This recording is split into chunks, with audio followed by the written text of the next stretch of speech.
মাথায় আল্লাহ রাসূল বললেন, তোমার স্ত্রীকে এবার বাবার বাড়ি পাঠিয়ে দাও। শুধু একটা কথা আমি জিজ্ঞেস করেছি, কাব রাদিয়াল্লাহু তাআলা তিনি বলেন, ওগো আল্লাহর পয়গম্বর, আমি কি তালাক দিয়ে পাঠাবো না তালাক ছাড়া পাঠাবো? আল্লাহ রাসূল বলেন, তালাক ছাড়াই তোমার বাবার বাড়ি পাঠিয়ে দাও।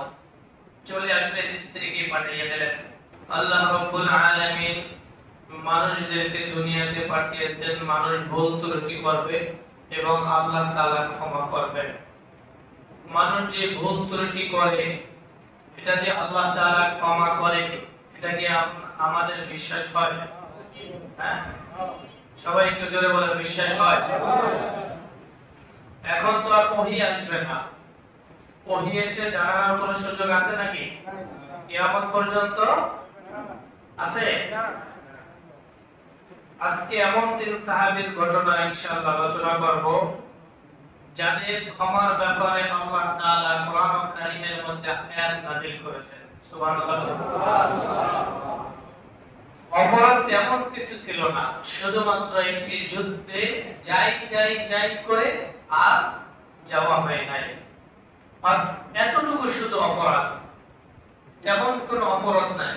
যাব বলে আমার এই আছে সে আছে, আমার শক্তি আছে, ঘোড়া আছে, এতটুকু শুধু যাব বলে যাওয়া হলো না।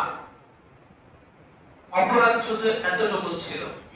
কিন্তু আল্লাহ রাব্বুল আলামিন তাদের ব্যাপারে এই এতটুকু অপরাধের কারণে তাদেরকে বয়কট করার নির্দেশ দিয়েছিলেন এবং এই বয়কট অবস্থায় আল্লাহ তাআলা তাদেরকে তাদের তওবা এমন ভাবে কবুল করেছেন যে আল্লাহ তাআলা জিবরাইল আলাইহিস সালাতু ওয়াস সালামকে আল্লাহ রাসূলের কাছে পাঠালেন আয়াত দিয়ে, হে রাসূল আপনি জানিয়ে যান আপনার ওই সাহাবীদেরকে আল্লাহ তাআলা maaf করে দিয়েছেন। সুবহানাল্লাহ। তাহলে আমরা একটু বোঝার চেষ্টা করি অপরাধ কতটুকু ছিল। যুদ্ধে যাব না এটা নয়, যাব বলে যাওয়া আর হয় নাই, এতটুকু অপরাধ। আর আমরা কত অপরাধ করে থাকি হিসাব আছে? এজন্য আল্লাহর পয়গম্বর আলাইহিস সালাতু ওয়াস সালাম তিনি বলেন, ইয়া আইয়ুহান নাস তুবু ইলাল্লাহ, হে লোক সকল আল্লাহর নিকট তোমরা তওবা করো, কারণ আমি রাসূল নিজে প্রতিদিন আল্লাহর নিকট 100 মিয়াতা মাররাতিন 100 বার আমি নিজে তওবা করতাম। আল্লাহ রাসূল কয়বার? তাহলে আমাদের 1 লাখও পোষাবে না যে অপরাধ আমাদের দ্বারা প্রতিনিয়ত হয়। যাই হোক, তওবার রাস্তা খোলা আছে, তওবা করলে আল্লাহ তাআলা ক্ষমা করে, এই বিষয় সম্পর্কে আমরা আজকে জানব। তাবুক যুদ্ধের ঘটনা। রাসূল সাল্লাল্লাহু আলাইহি সাল্লাম সাহাবীদেরকে নির্দেশ দিলেন তাবুক যুদ্ধে যাওয়ার জন্য সবাই যেন প্রস্তুতি গ্রহণ করে। তো তাবুক যুদ্ধের জন্য সকল সাহাবী 30,000 সাহাবী সকলেই প্রস্তুতি গ্রহণ করলেন। 3 জন সাহাবী তারাও গ্রহণ করলেন, কিন্তু যাব এই চিন্তা ভাবনা করতে করতে আর তাদের যাওয়া হয় নাই। এই তাবুক যুদ্ধের ভিতরে 80 জনের বেশি মুনাফিক ছিল যারা পিছন থেকে ভেগে এসেছিল, যাদের নেফাকের কারণে তাদেরকে যুদ্ধে যেতে বাধা দিয়েছিল। কিন্তু এই যে 3 জন সাহাবীর কথা আল্লাহ তাআলা কোরআন কারীমে বর্ণনা করেছেন, তাদের ভিতরে নেফাকি ছিল না, কিন্তু নিজেদের অলসতার কারণে তাবুক যুদ্ধে যাওয়া হয় না। তার মধ্যে 2 জন হলো বদরি সাহাবী আর একজন হলো আনসার সাহাবী। যারা বদর যুদ্ধে অংশগ্রহণ করেছেন আল্লাহ তাআলা তাদের সকলকে maaf করে দিয়েছেন। এরপরে যদি তারা অপরাধ করে থাকে, অপরাধগুলো আল্লাহ তাআলা আগে maaf করে দিয়েছেন। এরকম 2 জন আর একজন হলো আনসার সাহাবী। তো হযরত কাব ইবনে মালিক রাদিয়াল্লাহু তাআলা আনহু, মুরারা ইবনে বারি, রাবি রাদিয়াল্লাহু তাআলা আনহু এবং হিলাল ইবনে উমাইয়া রাদিয়াল্লাহু তাআলা আনহু, এই 3 জন সাহাবী রাসূল সাল্লাল্লাহু আলাইহি সাল্লাম রওনা হয়েছেন। তারা যাবে বলে আর যাওয়া হয় নাই। আল্লাহ রাসূল পথের মধ্যে কারো খোঁজ খবর নেন না। যখন পয়গম্বর আলাইহিস সালাতু ওয়াস সালাম ওই স্থানে পৌঁছালেন, তখন আল্লাহ রাসূল হযরত কাব ইবনে মালিক রাদিয়াল্লাহু তাআলা আনহুর নাম উচ্চারণ করলেন, কারণ তিনি ছিলেন শক্তিশালী এবং যুবক, আর দুইজন ছিল দুর্বল এবং তারা বয়োজ্যেষ্ঠ, তাদের বয়স হয়ে গিয়েছিল। তো যখন বললেন কাব ইবনে মালিক কোথায়, এক সাহাবী উঠে বললেন তাকে দুনিয়ায় পেয়েছে। তার এক সাহাবী বলেন এই ধরনের কথা বলো না, কারণ তার ব্যাপারে আমরা সকলেই এতক্ষণ পর্যন্ত আমরা ভালো কিছু দেখে এসেছি। কারণ কাব ইবনে মালিক রাদিয়াল্লাহু তাআলা আনহু বদর যুদ্ধ ছাড়া সমস্ত যুদ্ধে আল্লাহ রাসূলের সাথে অংশগ্রহণ করেছেন। শুধুমাত্র বদর যুদ্ধ আর আজকে যে যুদ্ধের কথা বলবো তাবুক যুদ্ধ, এই দুটি যুদ্ধে অংশগ্রহণ করেন নাই। তো আল্লাহ রাসূল আর কোনো কিছু বলেন নাই। যুদ্ধ শেষ করে যখন আল্লাহ রাসূল ফিরলেন, দেখে কাব ইবনে মালিক রাদিয়াল্লাহু তাআলা আনহু সংবাদ পেয়ে গেলেন। যুদ্ধ চলাকালীন সময় তিনি হাটে বাজারে গ্রামগঞ্জে মদিনার অলি গলিতে যে হাঁটতেছেন, কিন্তু মনের ভিতরে একটা দুশ্চিন্তা, আমি যে যেতে পারলাম না। আল্লাহ তাআলার পক্ষ থেকে যাদেরকে মাজুর হিসাবে ঘোষণা করেছেন তারা ব্যতীত আর মুনাফিক কাফের ছাড়া এই মদিনায় কেউ নাই। শুধুমাত্র এই তিনজন সাহাবী। তার মনের ভিতরে একটা দুশ্চিন্তা। আল্লাহ রাসূল এসে জিজ্ঞেস করলে আমি কি বলবো? তো পরিবারের সাথে আলোচনা করে কোনোভাবেই কোনো সুরার ভিতরে যেতে পারলেন না, সমাধানের ভিতরে যেতে পারলেন না। এবার মনে মনে চিন্তা করলেন আল্লাহ রাসূল আসলে একটা ওজর পেশ করে অন্তত আল্লাহ রাসূলের শাস্তি, আল্লাহ রাসূলের কাছ থেকে অসন্তুষ্ট থেকে আমরা বাঁচতে পারবো।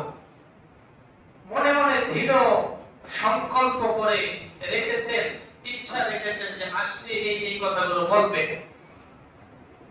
কিন্তু রাসূল সাল্লাল্লাহু আলাইহি সাল্লাম যখন মদিনায় আসলেন, আল্লাহ রাসূলের একটি অভ্যাস ছিল, যখন কোনো সফর অথবা যুদ্ধ শেষে মদিনা শরীফে তিনি আগমন করতেন, তখন আল্লাহ রাসূল মদিনাতুল মুনাওয়ারায় 2 রাকাত নামাজ আদায় করতেন। এরপর সাহাবীদেরকে নিয়ে এভাবে বসতেন, বসে কার কি অবস্থা, কে কোথায় সবার খবর দিতেন। এরপরে আল্লাহ রাসূলের ঘরে যেতেন, হুজরায় যেতেন। এর আগে আল্লাহ রাসূল কখনো সরাসরি হুজরা বা কোনো স্ত্রী অথবা নিজের মেয়ে ফাতেমা রাদিয়াল্লাহু তাআলা আনহার কাছেও যেতেন না।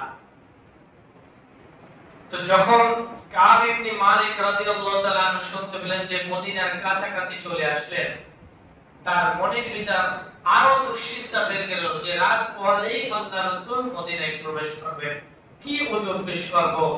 আসলে তার ইচ্ছা ছিল, তার দুটি বাহু ছিল শক্তিশালী, যা এর আগে কোন যুদ্ধে এত শক্তিশালী বাহু ছিল না।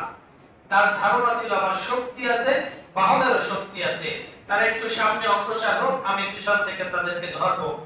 কিন্তু সেই ধরা তাদের হলো না, প্রচন্ড গরম ছিল। এর ভিতরে আল্লাহর পয়গম্বর আলাইহিস সালাতু ওয়াস সালাম তাবুক যুদ্ধে সাহাবীদেরকে নিয়ে বের হলেন। তো যেই মুনাফিক 80 জনের বেশি সাহাবী ছিল, তাদেরকে তারা যখন রাসূল সাল্লাল্লাহু আলাইহি সাল্লামের আসার আগমনের কথা শুনলেন, সকলে এসে এক একটা ওজর পেশ করে কসম খেয়ে খেয়ে আল্লাহ রাসূলের সামনে তাদের ওজরগুলো পেশ করতে লাগলেন। আল্লাহ রাসূল তাদের কসমের এই যে আল্লাহর কসম খেয়ে কথাগুলো বলছে, এই কসমকে বিশ্বাস করে আল্লাহ রাসূল তাদের ওজরগুলোকে বিশ্বাস করে maaf করে দিয়েছেন। কিন্তু হযরত কাব ইবনে মালিক রাদিয়াল্লাহু তাআলা আনহু তিনি বর্ণনা করেন যে আমি আল্লাহ রাসূলের সামনে যখন গেলাম, নিজের জবান থেকে সমস্ত সত্য কথা বের হয়ে গেল। আল্লাহ রাসূলের পবিত্র চেহারা মুবারক যখন দেখলাম, আল্লাহ রাসূল যখন বললেন কাব তুমি তাবুক যুদ্ধ থেকে কেন দূরে থাকলে, কোন জিনিস তোমাকে বাধা দিল? সরাসরি কোনো রকম মিথ্যা ওজর না নিয়ে আল্লাহ রাসূলকে বললেন রব্ব পয়গম্বর আমার কোনো ধরনের ওজর ছিল না, ইচ্ছা ছিল যাওয়ার, কিন্তু এই কারণে আমি যেতে পারি নাই। আল্লাহ রাসূল বলেন, পাশে যাও, তোমার ব্যাপারে সিদ্ধান্ত নেবেন কে? আল্লাহ রাব্বুল আলামিন।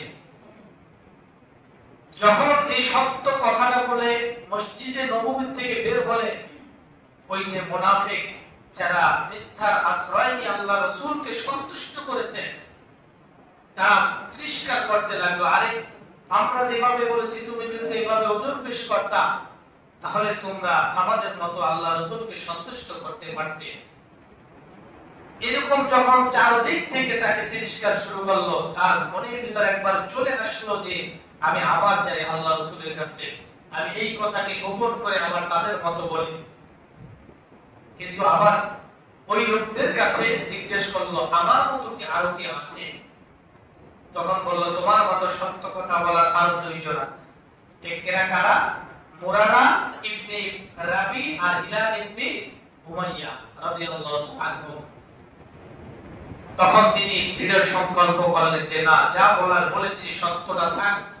আমি আশাবাদী সত্যের উপরে থাকলে অবশ্যই আল্লাহ তাআলা আমাদের একটা ভালো ফয়সালা করবেন আমাদের ব্যাপারে। আল্লাহ রাসূল ঘোষণা করলেন, এই তিন ব্যক্তির জন্য ভয়কর, মদিনার কোন লোক তাদের সাথে কথা বলতে পারবে না। সমস্ত মদিনাবাসী যারা মুসলিম ছিল, সকলের কাছে তারা এখন বয়কটের পাত্র হলো। সালাম দেয়, সালামের উত্তর লয় না, এক ঘরে বসে আছে। দুজন তো একটু বয়স বেশি ছিল, তারা ঘরে ঘরে কান্না কান্না। আর কাব ইবনে মালিক যেহেতু যুবক, তিনি চিন্তা করলেন আমি একটু বাজার ঘাটে যাই, দেখি আমার সাথে কথা বলে কিনা। সালাম দেয়, সালামের কেউ উত্তর দেয় না, কথা বলতে চায় কেউ কথা বলে না। তারে দেখলে পরিচিত মুখ, যারা একসাথে যুদ্ধ করেছে এমন সাহাবীরাও তাকে দেখে মুখ ফিরিয়ে চলে যাচ্ছে। মনের ভিতরে দুশ্চিন্তা, একাকিত্ব। এই পৃথিবীটা, অনেক বড় পৃথিবীটা তার কাছে ছোট হয়ে আসলো, সংকীর্ণ হয়ে আসলো। যে পৃথিবীটা বিস্তার ছিল, অনেক বড় ছিল, এই পৃথিবীটা এমন ছোট হয়ে আসলো যে মানুষগুলো সারাদিন এক জায়গায় উঠা বসা করতাম, তারা এখন আমাকে দেখে মুখ ঘুরিয়ে ফেলে, কথা বললে কথা বলে না, সালাম দিলে সালামের উত্তর দেয় না। মানসিক ভাবে যে কষ্ট যন্ত্রণা, এটা এতভাবে তাকে আঘাত করেছিল, তিনি আর নিতে পারছিলেন না। তো আবার রাসূলের কাছে মসজিদে যাই নামাজ পড়তেন, দেখে নি আল্লাহ রাসূল তার সালামের উত্তর দেয় বা তার সাথে কথা বলে।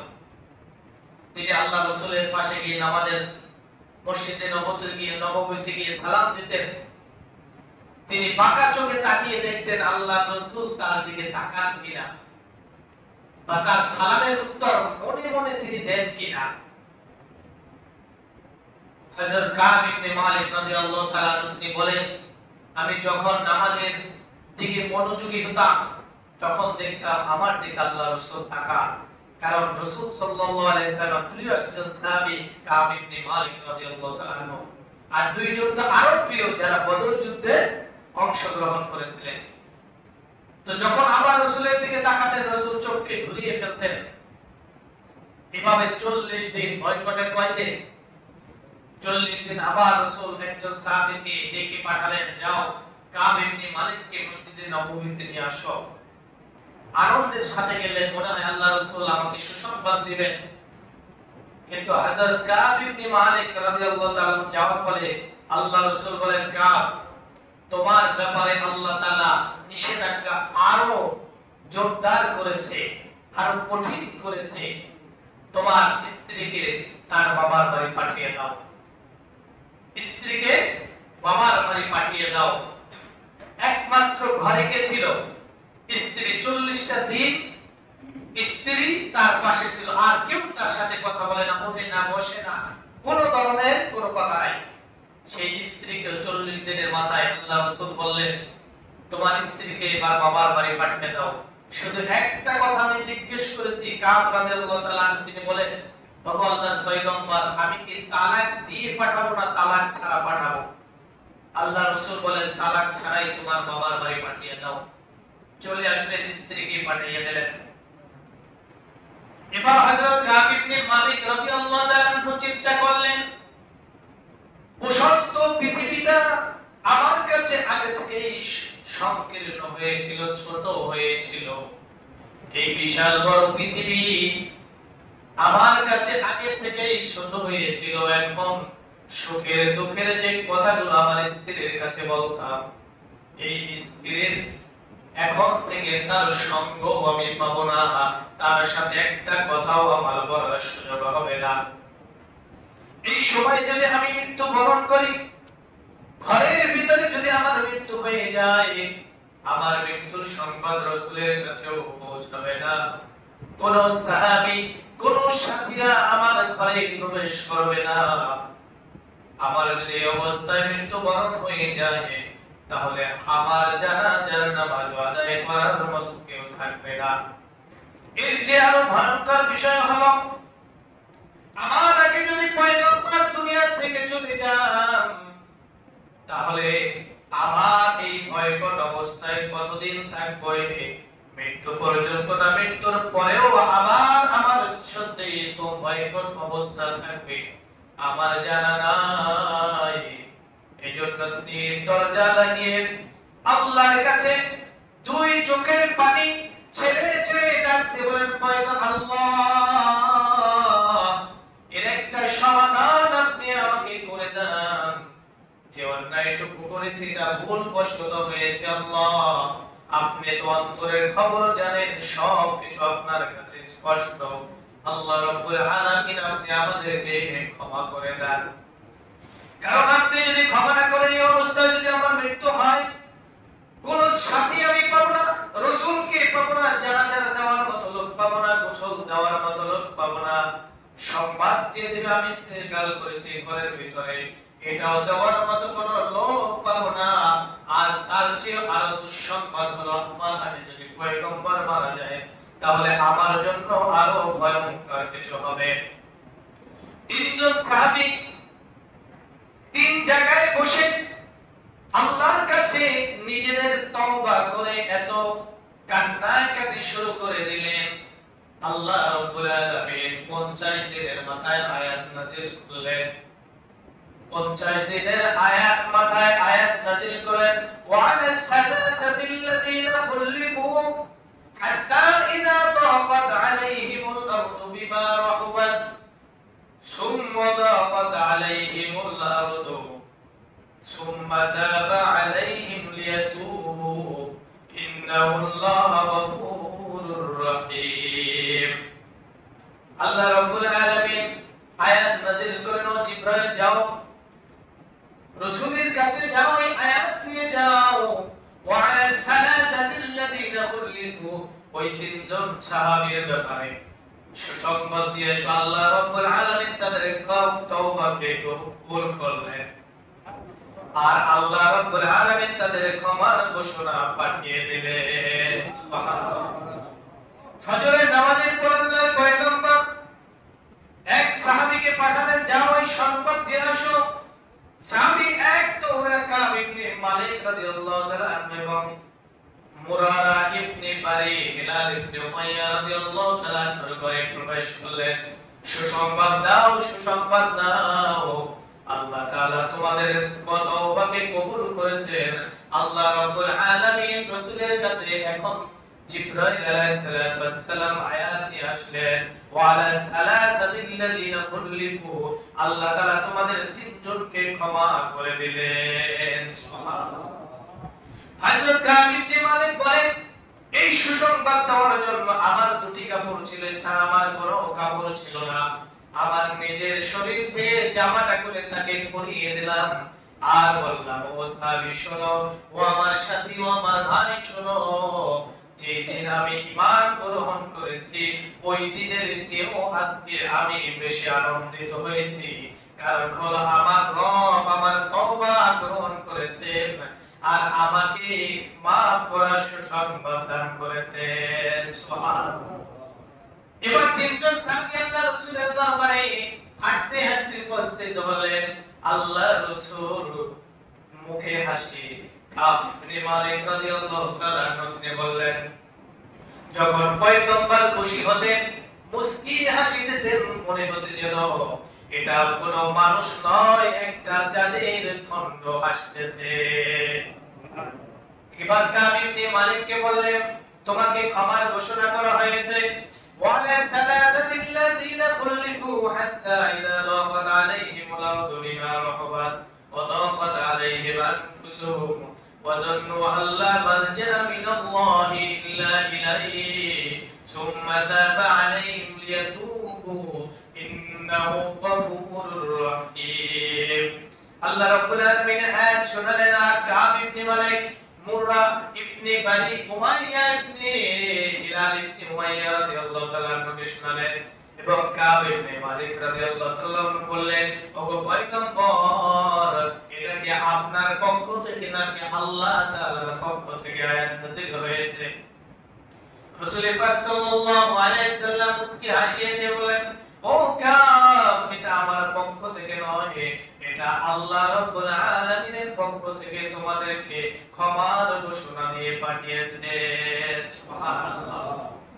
এজন্য তিনি বলেন, আমি যদি সত্য না বলে মিথ্যার আশ্রয় নিতাম তাহলে বইতে 80 জনেরও বেশি সাহাবী ছিল যারা মূলত সাহাবীর দাবি করতেন কিন্তু ভিতরে কি ছিল? নেফাকি, তাদের ভিতরে ছিল মুনাফিকি। এই মুনাফিকের কারণে তারা কি হলো? তারা ধ্বংস হয়ে গেল। আল্লাহ তাআলা আগাম তাদেরকে জানিয়ে দিলেন।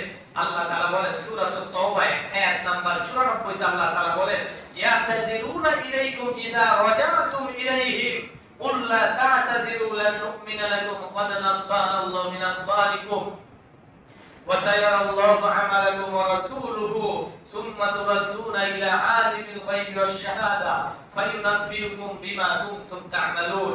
আল্লাহ তাআলা তাদের এই যে মিথ্যা কসম খেয়ে আল্লাহ রাসূলকে সন্তুষ্ট করেছে, এই নেফাকি তাদেরকে আল্লাহ প্রকাশ করে দিয়েছেন রাসূলের সামনে।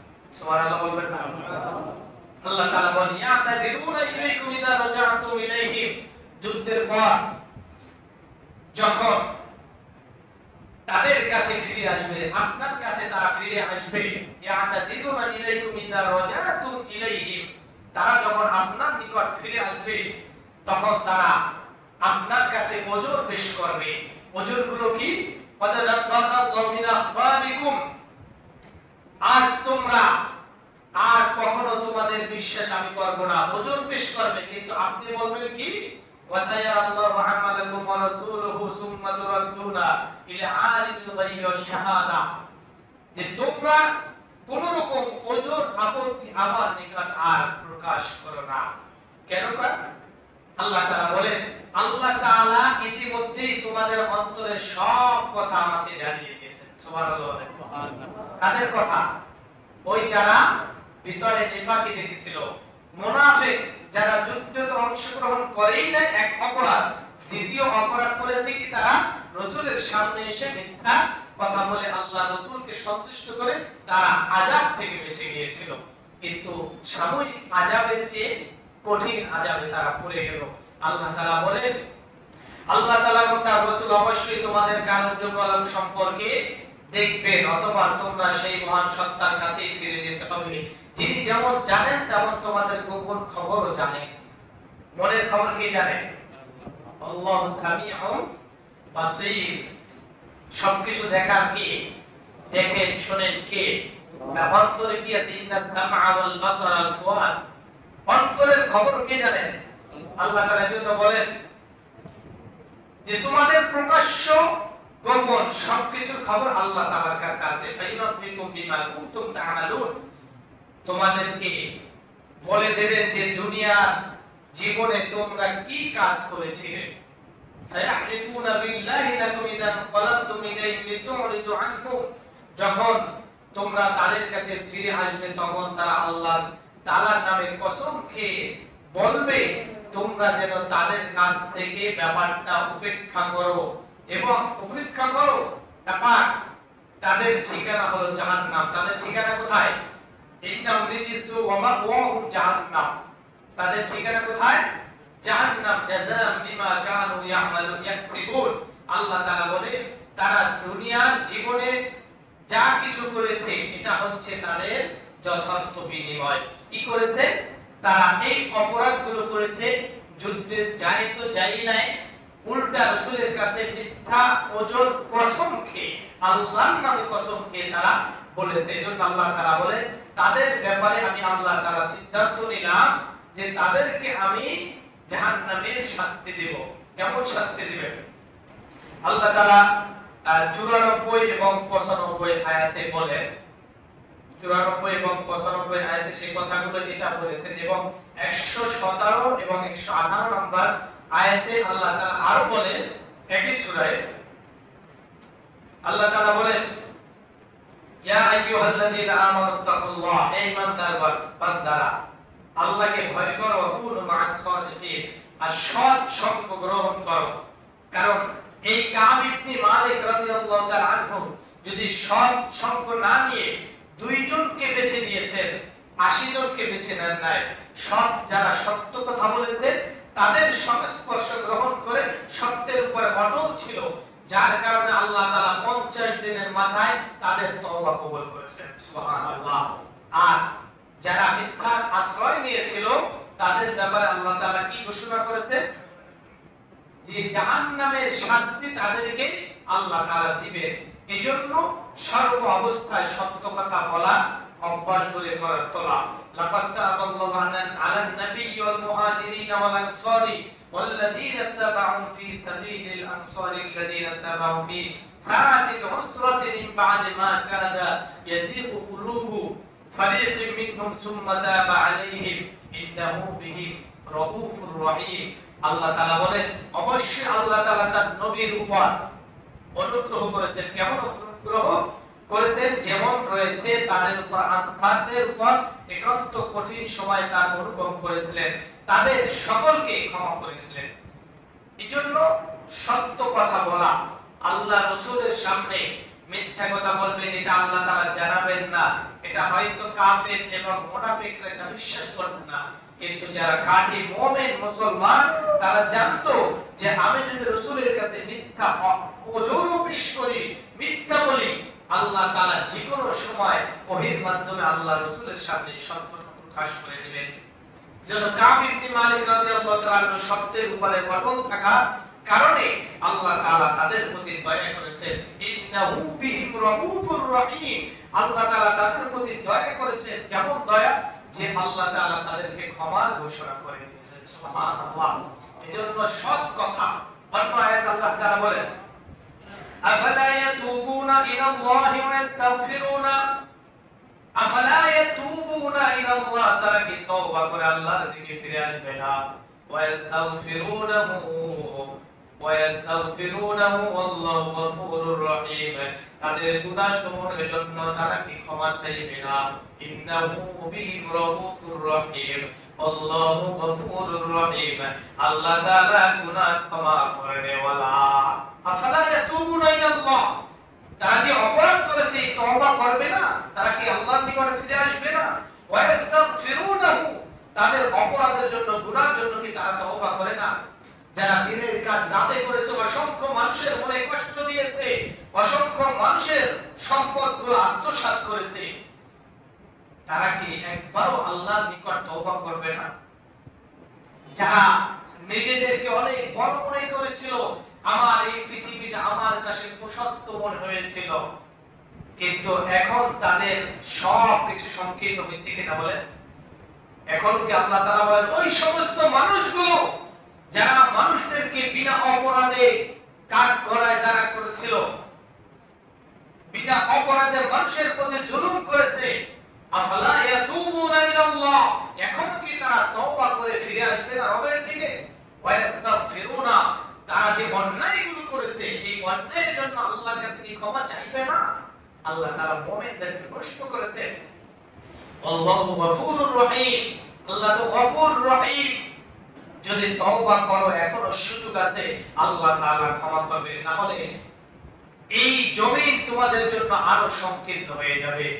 যেমন সংকীর্ণ চলতেছে এর চেয়ে আরো বড় কিছু হতে পারে, এমনকি এই জমিনে তোমাকে দাফন নাও করা হতে পারে। আফালা ইয়াতুবুনা ইলাল্লাহ, এখনো সময় আছে। যারা যে অপরাধ করেছে জাতির কাছে ক্ষমা চেয়ে নিজে যে অপরাধ করেছে সেটা স্বীকার করে এখনো সময় আছে তওবা করে ফিরে আসা। আছে না নাই? আমরা যে যে অপরাধ করেছি কিনা, কার সম্পদ কিভাবে লুণ্ঠন করেছি, সকালে করেছি না দুপুরে করেছি, রাতে নাকি দিনে না প্রকাশ্যে গোপনে, সবার জানা আছে না নাই? কে কি করেছে জানা আছে না? আছে। তাহলে এখনো কি ফিরে আসবো না আমরা? সময় কি হয় নাই নাকি আরো পরে আসবো? সময় হয়েছে। আল্লাহ তাআলা বলেন আফালা ইয়াতুবুনা ইলাল্লাহ, আরে তাদের কি হলো, এখনো তারা কেন তওবা করে না? কেন আমি রবের দিকে ফিরে আসে না? আর তাদের অপরাধগুলোর জন্য কেন তারা ক্ষমা চায় না? ক্ষমা চাইলেই যে আল্লাহু গফুরুর রহিম, আমি আল্লাহ তাআলা তাদেরকে মাফ করব। এজন্য আসুন, যে যা অপরাধ করেছি কেউ জানে না পৃথিবীর, কিন্তু আমি নিজে জানি। জানি কিনা? এজন্য কারো সম্পদ যদি আত্মসাৎ করে থাকি, কারো প্রতি অন্যায়ভাবে যদি জুলুম করে থাকি, তাহলে তওবা করে তার কাছে মাপ চেয়ে এখনই ফিরে আসা প্রয়োজন। কারণ হয়তো সময় আজকে না করলে কালকে নাও পেতে পারে। এজন্য আসুন, কাব ইবনে মালিক রাদিয়াল্লাহু তাআলা আনহু, মুরারা ইবনে বারি এবং হিলাল ইবনে উমাইয়া রাদিয়াল্লাহু তাআলা আনহু যেভাবে তওবা করেছে, এভাবে যদি আমরা এখন তওবা করি, তাহলে তওবা কবুল করার জন্য একজন আছেন তো? বিশ্বাস হয়? তাহলে তওবার মতো করা যাবে তো? তওবা যদি তওবা হয়, ইয়া আইয়ুহাল্লাযীনা আমানু তুবু ইলাল্লাহ খাঁটি হয়, তাহলে অবশ্যই আপনার আমার তওবা আল্লাহ তাআলা কবুল করবেন। আসুন, যে যে অপরাধ করেছি আমরা সেই অপরাধের জন্য আল্লাহর কাছে আকার হক যদি নষ্ট করে থাকি, তাহলে অবশ্যই তার কাছ থেকে মাপ চেয়ে নেব। আল্লাহ আমাদের সকলকে তওবা করে আল্লাহর কাছে প্রিয় হওয়ার তৌফিক দান করুন। আমিন।